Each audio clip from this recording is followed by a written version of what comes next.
विधेयक पास झालेलं आहे, प्रश्न मराठ्यांचे आहेत आणि उत्तर आहेत अर्थातच कायदे तज्ञांची। मात्र या चर्चेकडे वळण्यापूर्वी एक महत्त्वाची बातमी ती म्हणजे आरक्षण विधेयक राज्यपालांच्याकडे पाठवायला राज्य मंत्रिमंडळानं मंजुरी दिली आहे।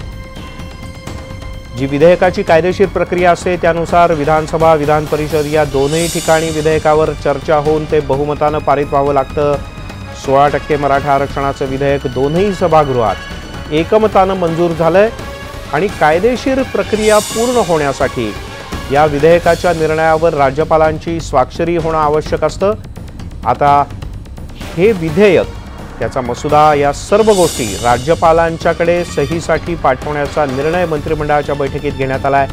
राज्यपालांची सही झाली की या निर्णयाची प्रत्यक्ष अंमलबजावणी व्हायला सुरुवात होईल।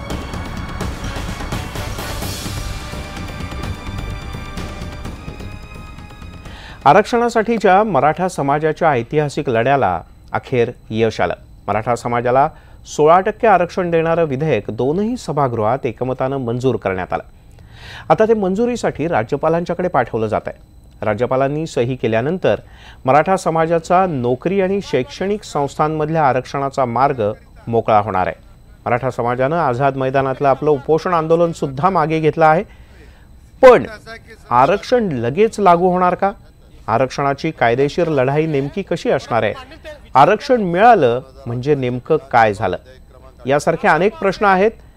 हे सर्वसामान्यांच्या मनात आहेत। तसंच प्रामुख्यानं ज्यांच्या करता हे आरक्षण लागू झालं त्या मराठा समाजाच्या मनात सुद्धा हे प्रश्न आहेत आणि त्यांच्या मनातल्या या प्रश्नांना शंकांना उत्तर देण्यासाठी राज्याचे माजी महाधिवक्ता ॲडव्होकेट श्रीहरी आणे हे आपल्यासोबत असणार आहेत आणि त्यांच्याकडून आपण या सगळ्या प्रश्नांच्या संदर्भातल्या कायदेशीर बाबी काय आहेत ते आपण सविस्तरपणे जाणून घेणार आहोत।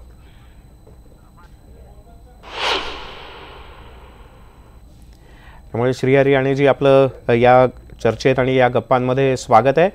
आपल्या सोबत आणखीन काही मराठा आंदोलक आहेत आणि त्यांच्या मनातले काही प्रश्न आहेत ते आपण जाणून घेणार आहोत आणि आमची अपेक्षा आहे की या प्रश्नांना तुम्ही साध्या सोप्या भाषेत शक्यतो उत्तर द्यावं जेणेकरून सर्वसामान्य मराठा समाजाला आणि महाराष्ट्रातल्या सर्वसामान्य नागरिकांना हे कळेल की याची कायदेशीर बाब नेमकी कशी आहे, त्याची पूर्तता कशी होईल आणि जर का त्याच्यात काही अडचणी येणार असतील तर त्या अडचणी नेमक्या काय आहेत आणि त्यातून मार्ग नेमका कशा पद्धतीने काढायचा। त्यामुळे आणेजी आपलं खूप खूप स्वागत।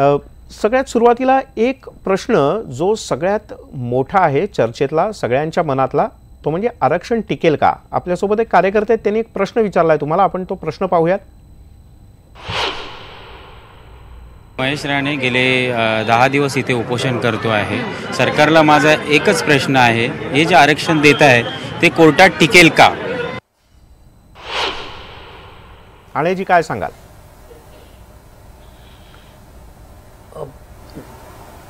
हे आरक्षण कोर्टामध्ये जर का चॅलेंज झालं तर त्याला टिकवण्याकरता भरपूर मेहनत करावी लागणार आहे। कारण आरक्षणाच्या विरुद्ध जे आर्ग्युमेंट्स अवेलेबल आहेत त्याच्यातून जिंकण्यापर्यंतचा रस्ता बराच खडतर आहे आणि तो सहज पार होईल असं नव्हे। तेव्हा ते टिकवण्याकरता बरीच मेहनत करावी लागेल। थोडंसं विस्तारानं सांगू शकाल की काय प्रमुख अडचणी येऊ शकतात त्यात?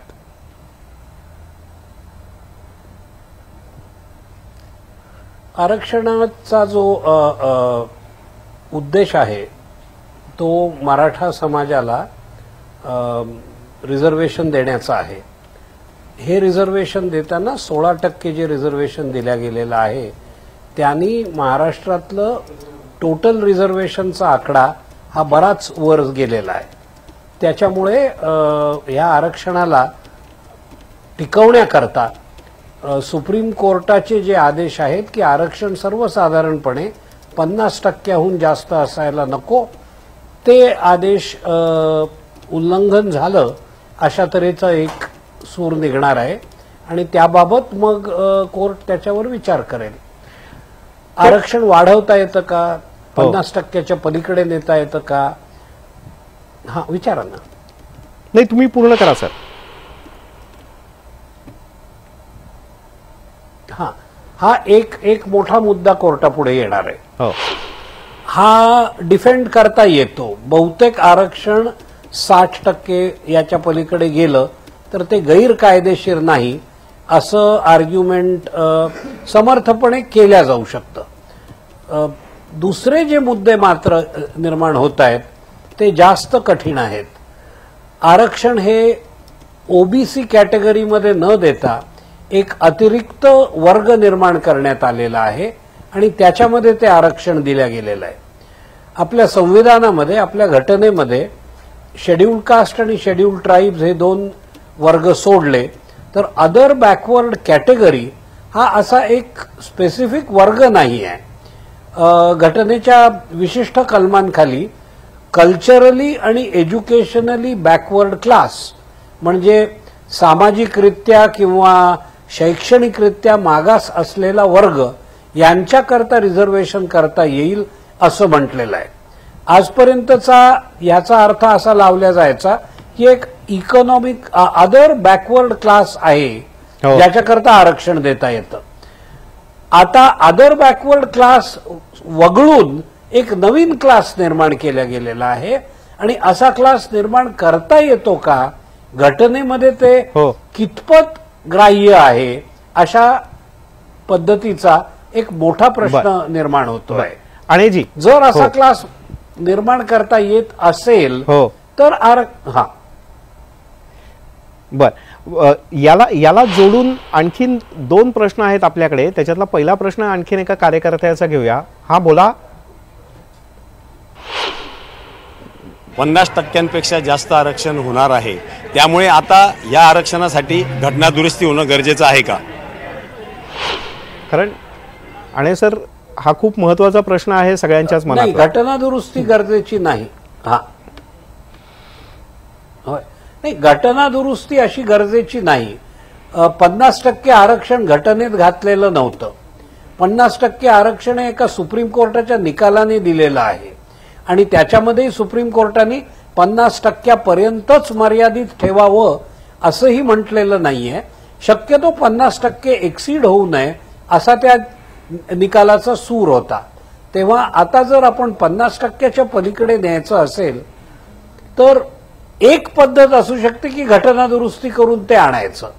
पण ही पद्धत न वापरता सर्वसाधारणपणे वेगवेगळ्या राज्यांच्या कक्षेतून आरक्षण वाढवायची पद्धत जी आजपर्यंत वापरण्यात येते ती शक्य आहे.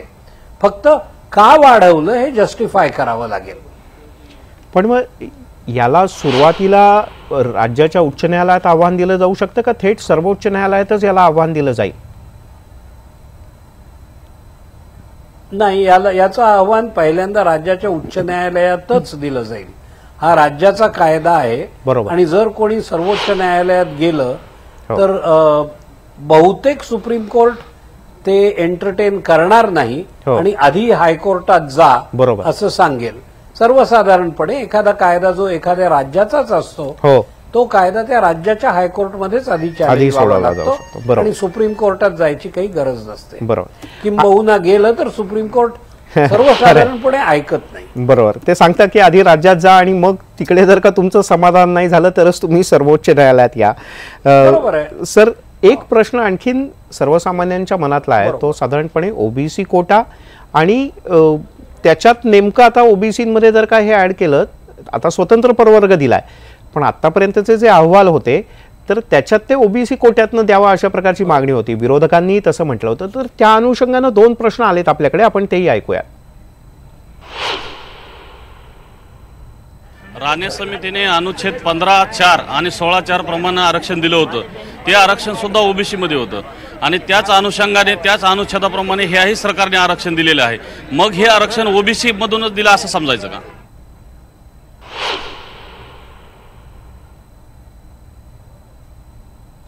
आणि दुसरा प्रश्न नाही, 2 प्रश्न म्हणालात हो. दुसरा ओबीसींच्याच संदर्भातला आहे. त्यांना म्हणायचं की ओबीसींचं आरक्षण कमी झालं तर मग ओबीसी परत म्हणायला लागतील की आमचे टक्के कमी झाले तर आम्ही ते कुठून आणायचे, तुम्ही आमच्याच टक्क्यांवर आलेला आहात. बरोबर, आलं लक्षात. नाही, उत्तर खूप सरळ आहे. हा शेड्यूल्ड कास्ट आणि शेड्यूल्ड ट्राईब हे जसे स्पेसिफिकली सांगितल्या गेलेले वर्ग आहेत घटनेमध्ये, तसा ओबीसी हा वर्ग काही घटनेत सांगितल्या गेलेला नाही. त्याच्यामुळे ओबीसी कोण, तर जे शैक्षणिकरित्या मागासलेले आहेत किंवा जे सामाजिक कल्चरली रित्या मागासलेले आहेत अशा लोकांना ओबीसी म्हणतात. बर, ह्या ओबीसीला दिलेल्या आरक्षणामध्ये सर्व घटक जे असतात ते कल्चरली किंवा एज्युकेशनली बॅकवर्ड असणारे लोक असतात त्याच्यामध्ये. माझं सुरुवातीपासून मत होतं की सरकारने ओबीसी मध्ये मराठ्यांना आरक्षण द्यायला हवं. बर, त्याच्याकरता जर गरज पडली हो. तर ओबीसीचं पर्सेंटेज वाढवायला हवं. बर, जर ओबीसीचं पर्सेंटेज वाढलं हा. तर त्या पर्सेंटेजमध्ये इतर जे काही ओबीसीतले घटक आहेत त्यांच्याबरोबर मराठा घटक देखील त्या पर्सेंटेजमध्ये सहभागी होतो. हो पण ओबीसींना धक्का बसू नये हो म्हणून मराठ्यांना ओबीसीच्या बाहेर आपण एक वेगळं आरक्षण देऊ, हा जो विचार आहे हो. तो सध्याच्या कायद्याशी संयुक्तिक नाही असं मला वाटतं. त्याच्यामुळे एक फार मोठा चॅलेंज कोर्टापुढे हा येणार आहे की असे तुम्ही गट निर्माण करू शकता का. पण मग आणि सर, आणि जर असे तुम्ही गट निर्माण करू शकत असाल हो. तसं ओबीसीचा एक तर आहे. हो हो नाही, तुम्ही जे सांगताय त्याच्याचकडे मला यायचं होतं. म्हणजे सरकारने ही आता राजकीय सोय किंवा अडचण, आत्ताची राजकीय एक मोठी अडचण दूर करण्याकरता अशा प्रकारचा निर्णय घेतला का? सरकारला ओबीसीमध्ये जे अ ब क असे प्रवर्ग आहेत त्याच्यामध्ये एक अन्य प्रवर्ग तयार करून मग त्याच्यात मराठा समाजाचं आरक्षण बसवता आलं असतं. होय.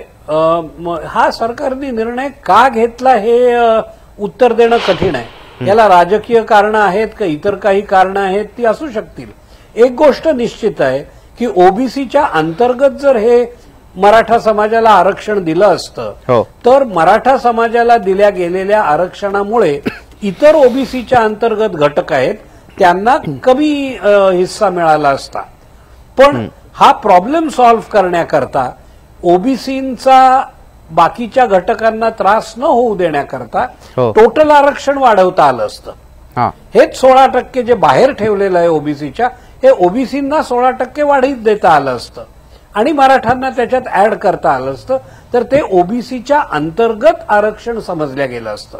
बरं. आज हे ओबीसीच्या बाहेरचं आरक्षण जर केल्या गेलं असा व्ह्यू आला हो, तर हे हो. करता येतं का मुळात हा प्रश्न हा निर्माण प्रश्न होतो. आहे. बरोबर. कारण बाहेरचे जरी देखील ओबीसी आहेत, आतले देखील ओबीसी आहेत, तर बरोबर. असे दोन ओबीसीच्या कॅटेगरी काय आहेत नेमक्या. बरोबर.